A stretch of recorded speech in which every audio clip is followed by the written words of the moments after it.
Now that we know that the LinkedIn algorithm has changed, let's talk about what kind of content you should be posting to stay relevant and get seen. G'day everyone, it's Coach Michelle J. Raymond, your trusted partner for building your business and your brand on LinkedIn.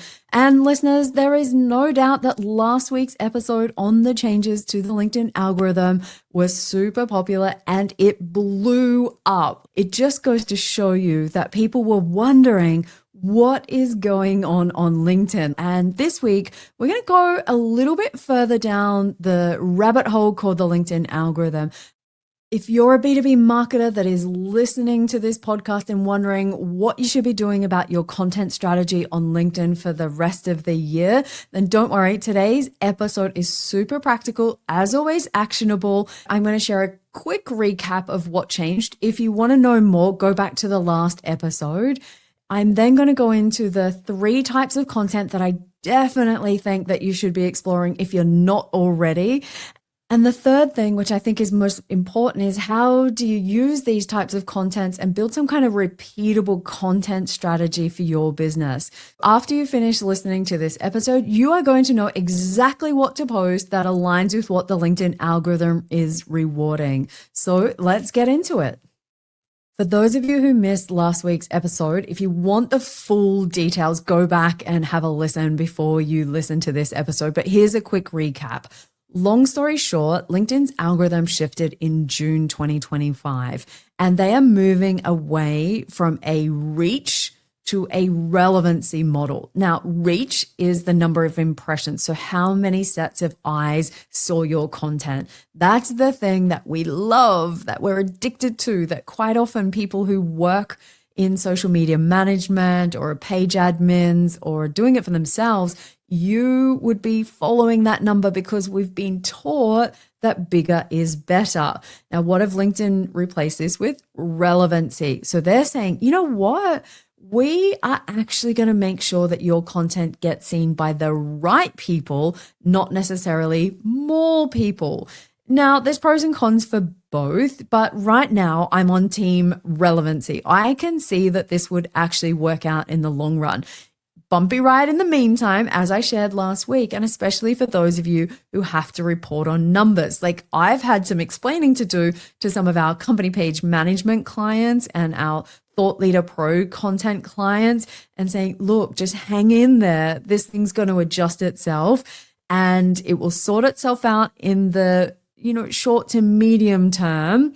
But, I can't really explain the drop in impressions any other way. This is it. There's a Business Insider article that I've linked to in the last episode, which explains from LinkedIn's side why they're doing this.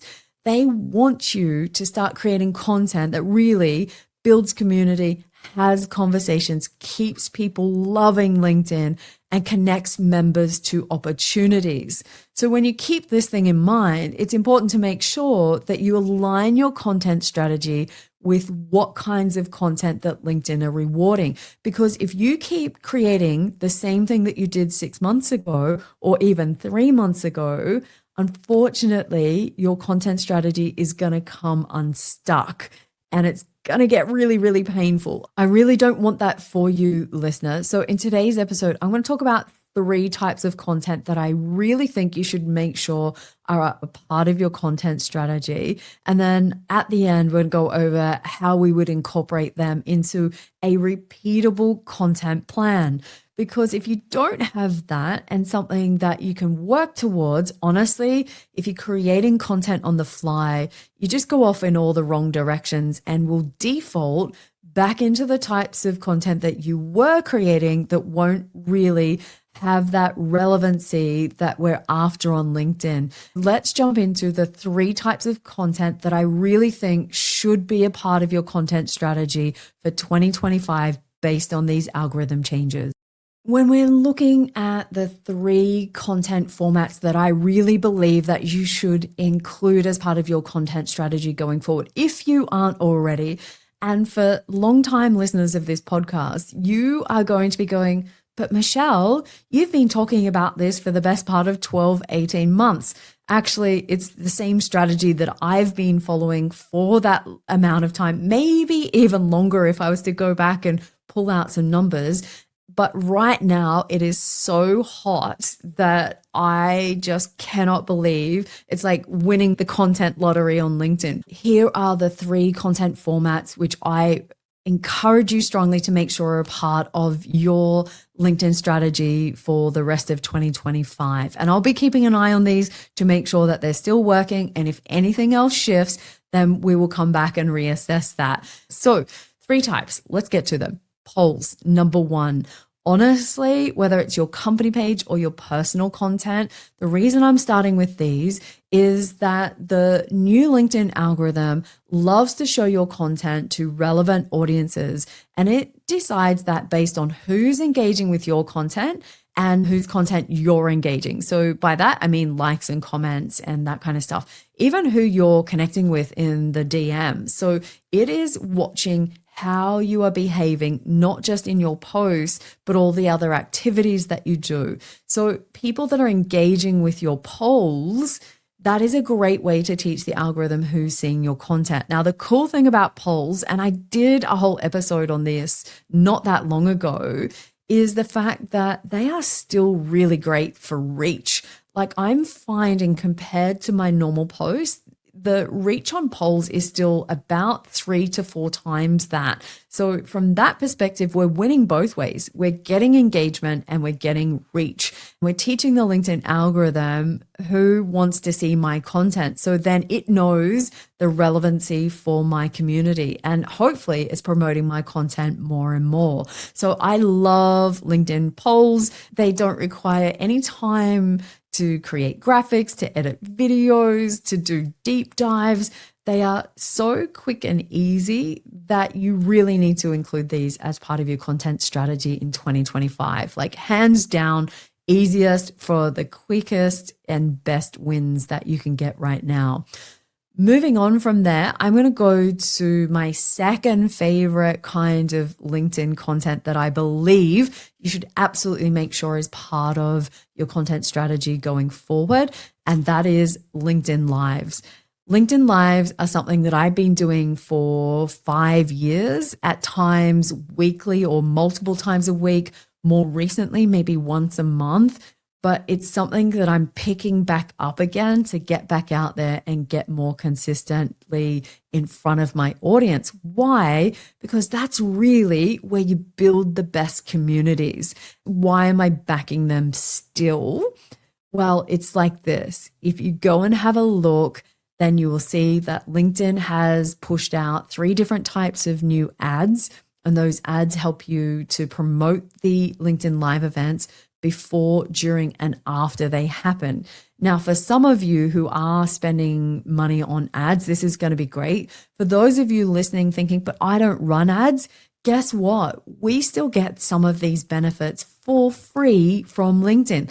They will help you promote it before the event and tell some of your community when they go live. But the magic, my friends, okay, get ready for this one. Get ready to write it down. Is you want to create the event a few weeks in advance, because every week, every single member on LinkedIn gets up to 1,000 invites to be able to invite your audience to come to these events on LinkedIn. You can very quickly and easily use filters and target your right audience. And so it's just magic. Now imagine you've got a couple of people in your team, you've got 5, you've got 10. Imagine if everyone was sending out those invites. Like, it is a cracking way to get direct access to your audience. And if they don't turn up live, no problems, they can catch the replay. And I'm going to tell you another cool thing about why I love these LinkedIn Lives is it's nowhere else on LinkedIn can you get that 2-way interaction immediately in the same way that you can with LinkedIn Live events. Like, they have always been my favorite form of content. I just love them. There's so many different ways that you can use them. So experiment. That leaves us with the third type of content, which I don't know. I said it in last week's episode, and a couple of you reached out to find out why I said I love LinkedIn newsletters so much. And I'm going to go into that more in a completely separate episode as a follow-up to one I did a while back, which was comparing email newsletters to LinkedIn newsletters and how I was going to use both of those. So having been doing it for a while, I can come back and give you an update. But why does the new LinkedIn algorithm love newsletters? Well, you've got long form content. You've got people that have opted in to subscribe to get notified every time that content goes out. Now, I love that because I am not fighting with people in the home feed, but it also gets shown there as, I take that as a bonus. Especially love these for company pages. If you have a decent number of followers, so you've got a few thousand followers at least on your company page, anything more than that, if you don't have a newsletter, I am going to just put it out there. You really should, because you know that your content's not being shown in the home feed as much as personal posts or paid posts, and it's really hard to get your content seen. So the LinkedIn newsletter is a great way to build subscribers. I also love these, like, get this, like, how cool are newsletters? Like, just love them. You can also, when you post it, the LinkedIn team get that indexed for you from Google. So your newsletters will show up in Google searches and add to that discoverability. Why do we love that even like 10 times more than usual? Why am I so excited about this? There's our friend called ChatGPT and all its other, cousins that are scraping the internet all the time looking for great content. So I love this idea, especially now that ChatGPT and the like are starting to actually link back to particular articles. And I've seen it with Google searches, typing in questions, and the answers that are showing up are linking back to LinkedIn articles, AKA newsletters, articles and newsletters, same thing, just one's got subscribers. And so there's just so much upside here. Again, teach the algorithm who loves your content, and who better to show than a subscriber. So I know I've just gotten so excited about these 3 types of content, but how are you actually going to use them? Let's talk about that next. One of the most important things to do when there's a rollout with new algorithm changes is to really make sure that we revise our content plan. Make sure that that content plan is aligned with our LinkedIn strategy, which ties back to our business goals. So if you haven't done that, it's time to press pause on this podcast and then go back and do that work. And then we can go into the types and formats of content, because I want you to have built a repeatable content strategy that is not taking over your life. Now, the reason that I love those 3 types of content, polls, LinkedIn Lives, and newsletters, is they are the ultimate way that you can repurpose your content and create content quickly. And that is the secret to success, especially for those of you who are in busy, demanding roles, juggling not just LinkedIn, but multiple platforms, and not to mention all of those fun meetings. So when it comes to LinkedIn polls, if you're not doing one a week, one every second week at least, trust me, especially for pages, you are going to love me for this one when you see just how quickly and easily you can use them strategically and get some great market intelligence, some great reach, and then also keep showing up as relevant to that audience so that your content that you post after those polls is showing to the people who are engaging most. And people quite often who are silent and sitting in the backgrounds, like the LinkedIn lurkers, they'll actually have a go when it comes to LinkedIn polls. So that silent majority that are out there, you actually activate them, which is so cool and such a big opportunity for business growth and spotting opportunities. So polls twice a month, roughly, or at least once a week if you can squeeze it in. Then we're going to move on to the LinkedIn Live events. Now, these aren't going to be something that you're doing every week for most businesses. If you can, that's great. Great way to show up and have those weekly interactions with your community. You could have so many different types of formats and use different people in your team to highlight and spotlight their strengths, and have like maybe Q&A sessions, or you could have other types of events which are showing off new technology that you might be launching. It could be just having a fireside chat about industry topics and getting a panel together. The best part about this is if you're running a LinkedIn Live and streaming it, you have the opportunity to stream it to other social media platforms as well. I use StreamYard. That's my preferred platform. I have tried lots of different ones. This one may not be the cheapest, but it's certainly the best and the most reliable. So if I wanted, I could be streaming this directly to YouTube at the same time. So again, more reward for the same amount of effort. After that, download the recording, and you know what I'm going to say, we're going to be repurposing. You want to know what my favorite tool is for repurposing long form content?